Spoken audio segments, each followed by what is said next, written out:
Países europeus pedem para que o Trump respeite a integridade territorial da Ucrânia, enquanto os ucranianos, por meio do Zelensky, alegam que o Putin está mais uma vez enganando os Estados Unidos. Vale lembrar que nos últimos dias, a Rússia conseguiu um avanço super importante em solo ucraniano que coloca cidades importantes como Pokrovsk e Kramatorsk sob risco. O Zelensky garante que a Rússia prepara uma nova ofensiva territorial. Falar um pouquinho também sobre o suposto ataque de bandeira falsa preparado pelos ucranianos para tentar boicotar o acordo de sexta-feira, ou pelo menos o encontro entre Trump e Putin, enquanto os romenos alegam que a Rússia está utilizando a tática de guerra híbrida para boicotar os combustíveis fósseis vindos do Azerbaijão. Será, galera, que faz sentido? Falar um pouquinho também sobre as palavras de Muriel Bowser, que é a prefeita de Washington, capital dos Estados Unidos, que alega que vai até as últimas consequências para impedir a intervenção federal do governo Trump em seu território. Falar um pouquinho também sobre o memorando feito pelo Brasil, que anuncia a cooperação bem estratégica com os russos e com os chineses, mostrando um alinhamento cada vez maior dos países dos BRICS em detrimento dos Estados Unidos, até países rivais como China e Índia. O próprio Xi Jinping, por exemplo, telefona para o governo Lula e fala que os dois países vão ser o símbolo de uma autonomia do sul global frente aos países desenvolvidos, inclusive prometendo uma cooperação muito mais significativa. Será que faz sentido para o Brasil? Para finalizar, pessoal, falar um pouquinho também sobre Celso Amorim, que fala que algumas atitudes dos Estados Unidos, como por exemplo a questão da soja utilizada nas negociações comerciais, é praticamente uma abertura de guerra entre Brasil e Estados Unidos, e finalizar falando sobre a China, que proíbe que empresas de tecnologia comprem chips da Nvidia, mais uma vez alegando questão de segurança nacional. Se vocês querem ter um pouco mais sobre esses assuntos, e muito mais também sobre geografia, geopolítica, atualidades, política, polêmicas, enfim. Tudo para você se manter sempre bem atualizado. Já se inscreve no canal, deixa seu like e compartilha esse vídeo, que eu, professor Ricardo, conto muito com a sua ajuda. Belezinha? Pessoal, recado rapidinho da nossa parceiraça do canal. Galera, presta atenção que eu tenho uma dica sensacional para você. Se você está buscando ficar mais estiloso, bonitão, de jeito simples e extremamente prático, eu tenho a solução perfeita, que são as roupas da Insider, que são as melhores e mais tecnológicas roupas do Brasil. E eu posso falar para a galera com enorme propriedade, porque já usava, mesmo antes de fechar parceria, isso assim, resolveu uma série de problemas. Eu tenho um dia a dia muito corrido, porque eu dou palestras, aulas presenciais, e preciso ficar de uma maneira ali, galera, mais estilosa, me vestir bem, a imagem ela vende muita coisa, e a Insider é super prática. Seja, por exemplo, com a Tech T-shirt, que é a minha preferida, galera, porque ali ela desamassa com o calor do seu próprio corpo, ela é uma roupa muito atemporal, super simples, tá? Ela molda do jeito bem legal no corpo, fora outras vestimentas da Insider, galera, porque eu tenho calças, tenho meias, tenho inclusive a cueca. Quer que eu mostre minha cueca? Cara, vou mostrar. Calma, né? Não achou que você... Vocês têm vários detalhes aqui, né? Cara, essa é a minha cueca da Insider. E tenho várias outras, tá? Tem um modelo, por exemplo, que é a Core T-shirt, que para quem tem um pouco mais de vergonha do corpo, tem um tecido um pouco mais encorpado, que também, cara, cria uma silhueta muito mais, eu diria que vai escondendo algumas partes que talvez você julgue com mais inconvenientes. Se você quiser, então, ter acesso a todos esses produtos de vários tamanhos, tem roupa de frio, tá? Usa o meu cupom Prof. Ricardo, que vai te dar 15% de desconto em todas as peças. Lembrando que são cumulativo com as peças que já existem no site. Se você comprar também, galera, a partir de agora, corre que é por tempo limitado, compras acima de R$ 599, você ganha ainda um boné da Insider, que eu também tenho, galera, de excelente qualidade, e acima de R$ 399 você ganha também as meias da Insider. Então, ó, link na descrição, galera, cupom Prof. Ricardo, e tem acesso às melhores e mais tecnológicas roupas do Brasil. Bom, galera, então bora lá pro vídeo, ó. Como eu trouxe para vocês na introdução, de fato, a gente teve notícias muito importantes que reforçam o que eu venho trazendo para vocês. Os países europeus pediram em carta, em comunicado, para que os Estados Unidos respeitem a integridade territorial dos ucranianos. O Trump falou que o acordo, ou pelo menos a pré-reunião, porque ele fala que nenhum acordo vai ser estabelecido, né? Mas algum tipo de reunião prévia, conversas preliminares entre Trump e Putin, que vai ser realizado no Alasca, ele vai ouvir exatamente dos russos qual que é o pedido dos russos para trazer algum tipo de negociação, algum tipo de cessar-fogo, mas é óbvio que grande parte das informações já foram repassadas pelo Steve Witkoff, que esteve em representação em reunião com Putin na semana passada. E, aparentemente, o que os Estados Unidos aceitou, até por isso está fazendo essa reunião presencial, A Caroline Leavitt, por exemplo, que é a porta-voz do governo Trump, alega que foi o governo Putin que pediu por essa reunião, e claro que a Rússia fala que, na verdade, quem pediu pela reunião foi os Estados Unidos, que está preocupado com a Ucrânia. Na geopolítica, claro, né, a questão da propaganda, ou a questão de quem é o mais frágil, quem está pedindo para uma reunião, conta demais. E dentro dessa lógica, muito possivelmente o que vai ser, que é bem quisto ali pelos russos, é que eles vão querer o território de Donbás em troca de um cessar-fogo, mas deixando bem claro, muito possivelmente sem a garantia de cessões territoriais, mas com congelamento da frente de batalha. Talvez isso impeça. O próprio Trump colocou, por exemplo, que em questão de 2 minutos ele vai saber se a reunião vai ser produtiva ou não. Muito possivelmente porque os Estados Unidos vão exigir, em troca de Donbás como território russo, a cessão de algum território, talvez de Kherson, de Zaporizhia ou algum outro território que eles considerem como estratégicos. Dentro dessa lógica, né, os europeus pedem que seja mantida a integridade territorial, ou seja, não se pode negociar território ucraniano. O próprio Zelensky fala, por exemplo, que ele não pode ceder Donbás, porque a cessão de Donbás faria com que os russos, segundo ele, ganhassem coragem e partissem para novos territórios, seja para os países bálticos, seja para a Romênia, seja para outras áreas ucranianas, e que, para ceder o território ucraniano para a Rússia, precisaria passar por um referendo, uma aprovação do parlamento e pelo presidente. Ou seja, segundo ele, nem poder constitucional ele tem. O próprio Trump colocou, né, que ele ficou muito decepcionado com essa declaração, porque, segundo ele, para o Zelensky meter a Ucrânia numa guerra, não precisou de nenhuma constituição. Porque para fazer ou ceder um território e um acordo de paz com a Rússia, segundo Trump, claro, precisaria de um acordo. E o Zelensky deixou claro: todos nós apoiamos a determinação do Trump e junto devemos construir posições que não permitam que a Rússia nos engane mais uma vez. Vemos que o exército russo não está querendo encerrar a guerra, pelo contrário, estão realizando preparativos para novas ofensivas. Nossa, professor, quer dizer então que a Rússia está preparando uma nova ofensiva? Não só está preparando, como já conquistou alguns territórios bastante importantes. E isso não sou eu que estou falando, ou mídias russas falando. Isso é o Ministério da Defesa da Ucrânia, que inclusive está reforçando algumas posições em territórios estratégicos. A Rússia avançou no território de Drobopilia, que é um território, mais ou menos ali, um corredor de 10 quilômetros no estreito corredor, que dá um acesso super estratégico para cidades importantes como Pokrovsk, Kramatorsk e, quem sabe, Sloviansk, ou seja, as áreas super estratégicas para a Rússia. Eu diria para vocês, galera, que se a Rússia conquistar essas 3 cidades, Pokrovsk, Kramatorsk e Sloviansk, talvez o grande objetivo do governo Putin. A Ucrânia, os números não são oficiais, eles são garantidos pelos soldados, pelos militares ucranianos, que falam em 110 mil homens que estão mobilizados na frente de batalha, e agora a Ucrânia está tendo que reforçar algumas posições. Ou seja, a Rússia continua avançando. Por isso que o Zelensky fala que está preparando nova ofensiva. Professor, então a Rússia não deseja paz, tal. O que a Rússia tenta vender é que, na verdade, isso é a visão que a Ucrânia e que a União Europeia tentam vender para os Estados Unidos para tentar boicotar algum tipo de possibilidade de acordo Estados Unidos e Rússia. Tanto que, por exemplo, a gente teve as informações do Ministério da Defesa da Rússia que anuncia que a Ucrânia está preparando um ato de sabotagem, de autossabotagem, ou o que a gente chama de ataque de bandeira falsa. O que seria isso? A Ucrânia se ataca, alega que os russos que realizaram o ataque para deixar o Trump e os Estados Unidos inconformados e não finalizarem algum tipo de acordo ou algum tipo de intervenção ali a favor da paz. Segundo a Rússia, a Ucrânia, a partir do seu serviço de inteligência, já convocou jornalistas do Ocidente de mídias ocidentais que estão prontos ali na sexta-feira, bem antes da reunião, que vai ser na sexta-feira também no Alasca, algum tipo de possível ataque com drones, com mísseis, atingir posições ucranianas no território de Kharkiv para colocar a culpa na Rússia para já ter a reunião com aquele baita climão, né?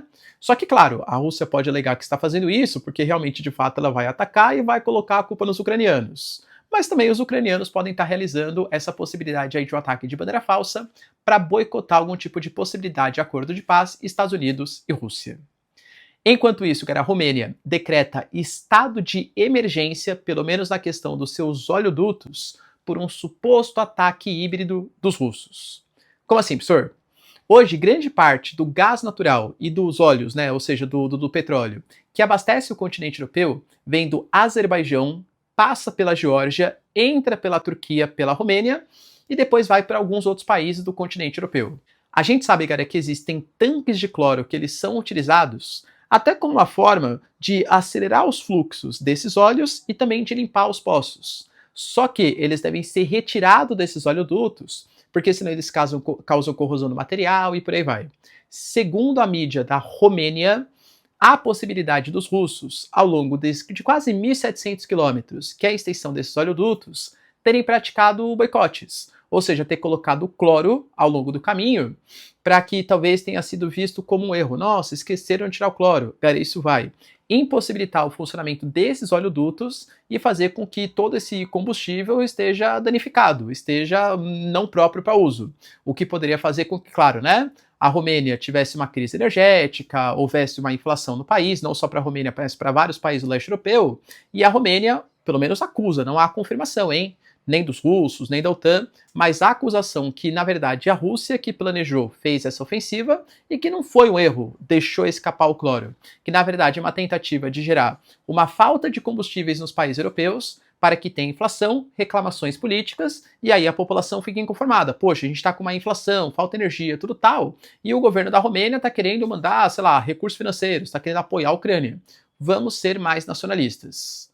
Professor, isso é verdade? Mais uma vez coloco para vocês, em uma guerra, e não numa guerra militar necessariamente, mas até numa guerra de comunicação, a primeira coisa que morre é a verdade. E aí, cara, quem que tá falando a verdade? Você acha que pode ser, por exemplo, a Romênia querendo culpar os russos para fazer uma espécie de propaganda, reforço ali, estamos sendo sabotados. Mas claro que pode ser a Rússia também, numa tentativa de fazer com que os governos tenham queda de popularidade e tenham ascensão de governos mais nacionalistas, talvez como Viktor Orbán ou até mesmo Robert Fico, da Eslováquia.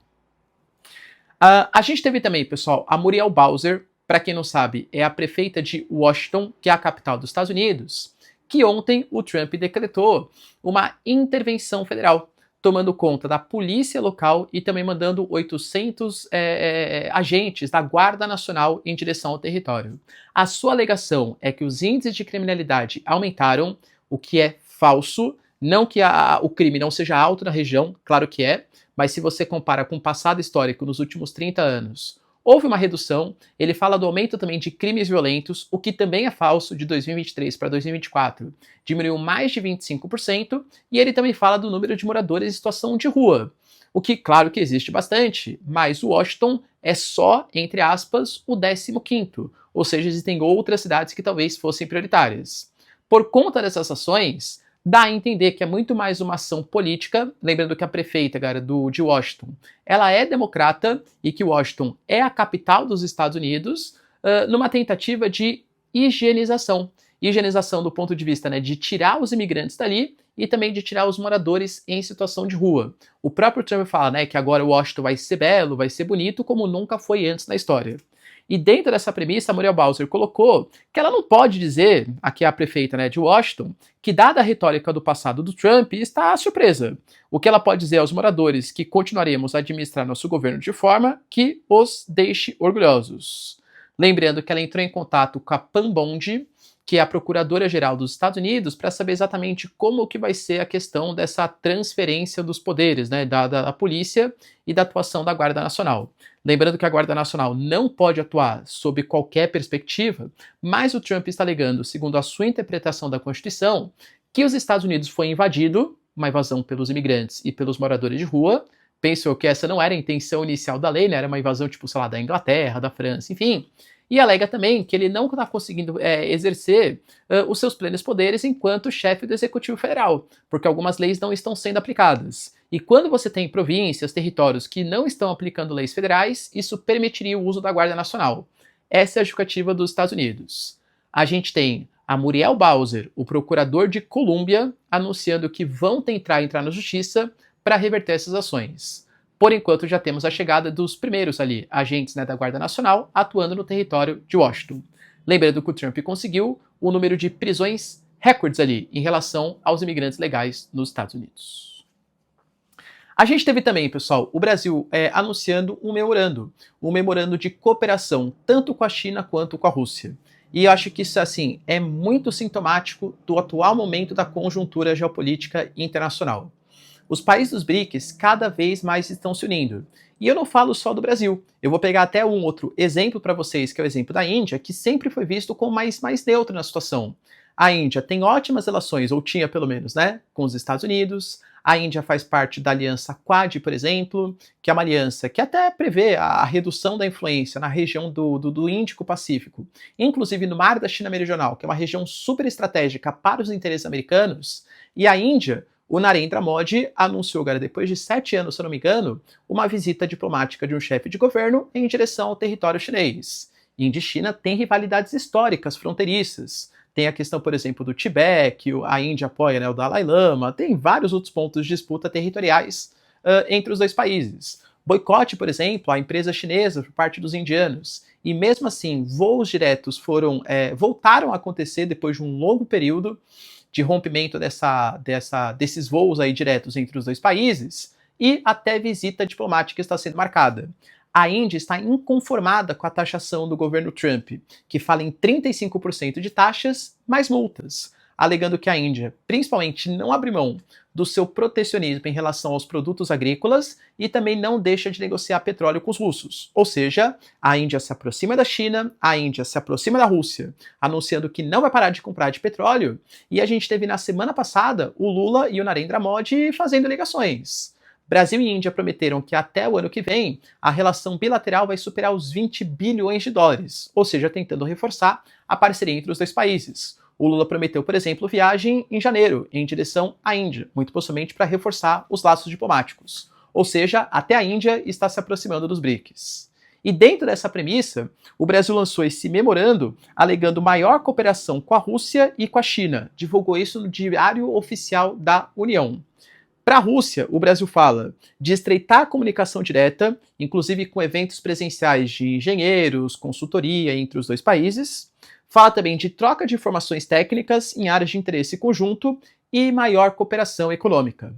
Com a China, o memorando ele foi ainda mais longe. Ele reforçou alguns acordos que tinham sido assinados no mês passado, falando, por exemplo, de questão de mudanças climáticas, a COP30, a tão polêmica COP30, porque o Brasil não está oferecendo uma infraestrutura adequada para os países se mobilizarem e estabelecerem reuniões ali em Belém.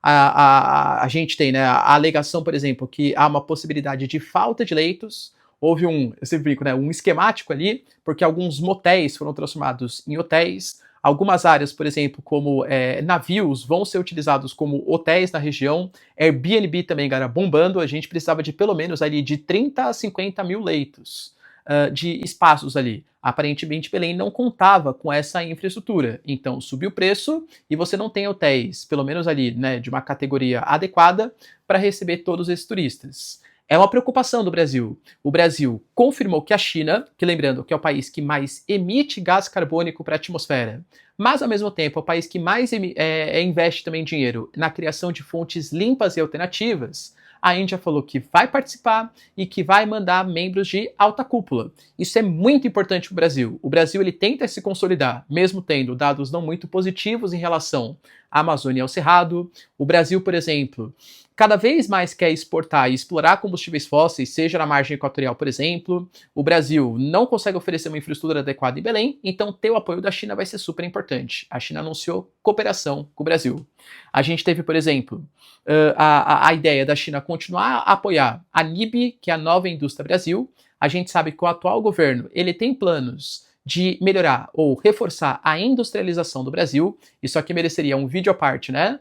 Mas o Brasil, com erros e acertos, teve alguns governos que pensaram no processo de industrialização. Getúlio Vargas, Juscelino Kubitschek, o governo militar. Desde 85, tanto faz, hein, galera? Sarney, Collor, Lula 1, FHC, Itamar, Bolsonaro. O Brasil não tem planos industriais. A gente vem reprimarizando a nossa economia. O Brasil vem se desindustrializando. O governo atual alega que esse programa Nova Indústria Brasil, junto com a reforma tributária que pretende reduzir os impostos da indústria e aumentar, aumentar o imposto, por exemplo, nos serviços, quer reindustrializar o nosso território. E a China pode ser parceira importante estratégica, segundo, claro, os planos do Brasil. Só que para atrair indústrias para o nosso território, precisam se resolver alguns gargalos econômicos. É questão de transporte, é questão de portos, é questão de comunicação. Para isso, o Brasil faz o PAC, o Programa de Aceleração do Crescimento. E, mais uma vez, a China vai ter importante papel. Tanto que, por exemplo, a Simone Tebet, no final de semana, falou que a ferrovia bioceânica, que vai conectar o Porto de Ilhéus ao Porto de Xangai, que hoje está sobre viabilidade, estudo de viabilidade, com China e Brasil participando, muito possivelmente vai contar sim com o capital chinês para fazer os investimentos. A China reforçando parceria estratégica. A gente teve a informação, por exemplo, que vai apoiar plano de transformação ecológica e talvez até alguns pontos similares no Road and Belt, a nova Rota da Seda, que é um plano dos chineses de gastar trilhões de dólares em infraestrutura em outros países, para aumentar a cooperação econômica e parceria geopolítica. Ou seja, o Brasil está se posicionando junto aos indianos, junto aos russos, possivelmente aqui na área também de cooperação nuclear, não de armas nucleares, né? Mas cooperação nuclear para fins pacíficos e principalmente com os chineses. E dentro dessa lógica, o Xi Jinping e o Lula, ou seja, chefe de governo do Brasil, chefe de governo da China, tiveram uma ligação ontem, uma ligação de 1 hora. E dentre outros pontos que foram discutidos, a questão da autossuficiência do sul global. A China, ela anunciou importantes parcerias no âmbito dos BRICS. O Brasil esse ano esteve na presidência. A China elogiou a reunião que o Brasil participou. Cooperação do ponto de vista do G20. O G20 hoje talvez seja a principal organização multilateral, excetuando a ONU, mas uma organização que fala mais sobre economia, né? Que consegue juntar os países dos BRICS e os países do G7.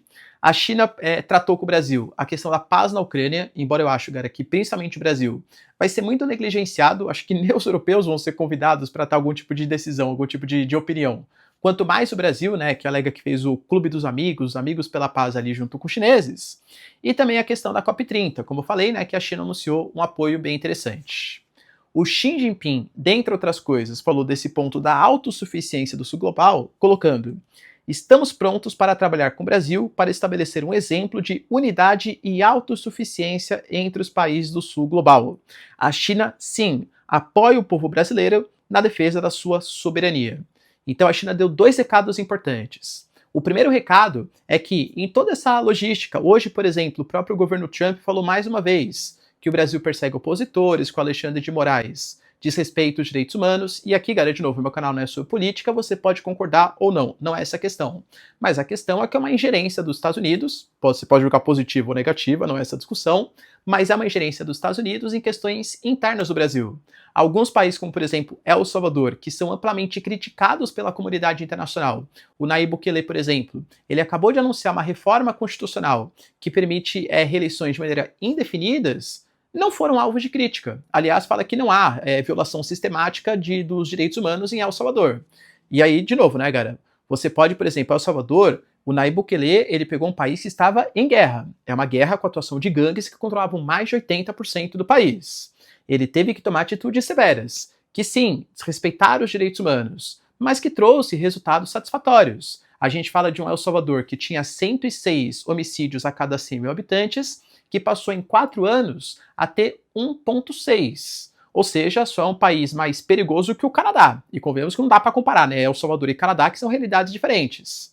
Então, não estou falando que os resultados não foram satisfatórios, pelo menos na questão da segurança, mas que houve abuso dos direitos humanos, a própria população local coloca, né? Que houve ali alguns tipos de prisões arbitrárias, pessoas que talvez não deveriam ser presas, que estão em meio ao secote, e os americanos colocaram que não há violação dos direitos humanos em El Salvador.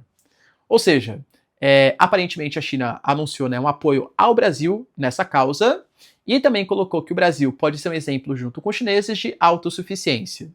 A ideia, portanto, o próprio Celso Amorim, o Mauro Vieira, o Lula colocam isso, que o Brasil vai ter que buscar alternativas, outros mercados. União Europeia, será que vai finalmente fechar o acordo do Mercosul-União Europeia? O Brasil vai estar na presidência aí do Mercosul.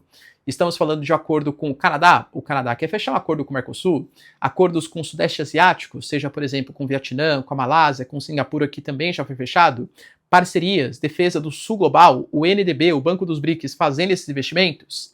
Aparentemente, esse é o caminho que o Brasil vai seguir. A gente foi taxado em 50%, quase 35% das nossas exportações, e o Brasil vai ter que achar alternativas. E dentro dessa lógica, a gente tem talvez a primeira mostra, a primeira prova que os chineses vão ter que dar pra gente. A gente sabe que Estados Unidos e China estão em negociações. Negociações para um acordo comercial, que mais uma vez o Trump prorrogou por mais 90 dias. o Trump falou que ele já sabe uma boa cartada que a China pode dar para agradar os Estados Unidos. Os chineses, a gente sabe que vocês têm uma demanda de soja, e a gente sabe que o Brasil é um grande parceiro comercial de vocês. Estamos um pouco chateados com o Brasil, hein? Chateados por conta ali de questões políticas, questões judiciais, questões econômicas. Vamos fazer o seguinte: se você quadruplicar a compra de soja dos Estados Unidos, a gente fecha, ou pelo menos se aproxima bastante, de um acordo comercial China e Estados Unidos. Os Estados Unidos é hoje um grande rival do Brasil, é o segundo maior produtor de soja, só perdendo, claro, para os brasileiros. Ou seja, Brasil e Estados Unidos concorrem em vários setores, um deles é o setor da soja. Olha a posição da China e a gente vai ver se a promessa que o Xi Jinping fez é verdadeira ou não. A China agora está contra a parede. Ela quer, claro, fechar um acordo comercial com os Estados Unidos. Ninguém quer comprar uma guerra comercial com a maior potência econômica do planeta. Para isso, vai ter que deixar de comprar soja do Brasil e comprar soja dos Estados Unidos. No dia seguinte, em que Lula e Xi Jinping se telefonam e falam de autossuficiência e cooperação econômica. E aí, será que a China vai cumprir a sua palavra? O próprio Celso Amorim, por exemplo, que eu costumo brincar, né, que é o real ministro das Relações Exteriores, de verdade é o Mauro Vieira, mas o Mauro Vieira é um cara muito mais político. O Celso Amorim é o ideológico ali por trás. Ele deu uma entrevista ontem no Roda Viva, na TV Cultura, e dentre outros pontos ele colocou que a pressão que os Estados Unidos faz sobre a soja do Brasil é praticamente um estado de guerra. Ele fala que essa informação pelos americanos revela um estado de guerra com o Brasil, porque não é uma coisa ganha na competição comercial, e sim na força. Ou seja, alegando que se os Estados Unidos estão travando uma guerra com o Brasil vai ter que responder também. Ele falou que não existe um sentimento anti-estadunidense, anti-americano, como os americanos tentam vender, mas que o Brasil vai procurar as suas melhores parcerias econômicas e comerciais. Quero saber de você, galera, qual é o caminho que o Brasil deve seguir, hein? Mais para o BRICS, ou tentar fazer uma reconciliação com os Estados Unidos, ou talvez a política do em cima do muro, como convenhamos, o Brasil é muito bom em fazer, pelo menos historicamente. Vamos negociando com os dois lados até o ponto que der. Lembrando que a Índia também tentou fazer isso, teve uma hora que teve que descer em cima do muro, e talvez seja o momento. A gente está no momento de uma tensão, de uma bipolarização, né, cada vez maior entre Ocidente e Oriente, vamos colocar assim, e que talvez ficar em cima do muro seja cada vez mais difícil.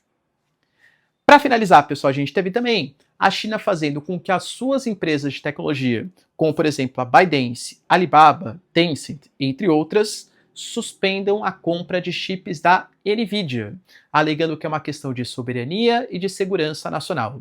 Os Estados Unidos já tinham taxado chips, hoje a gente tem uma disputa tecnológica entre China e Estados Unidos, tanto na questão da inteligência artificial, como também na questão dos chips e semicondutores.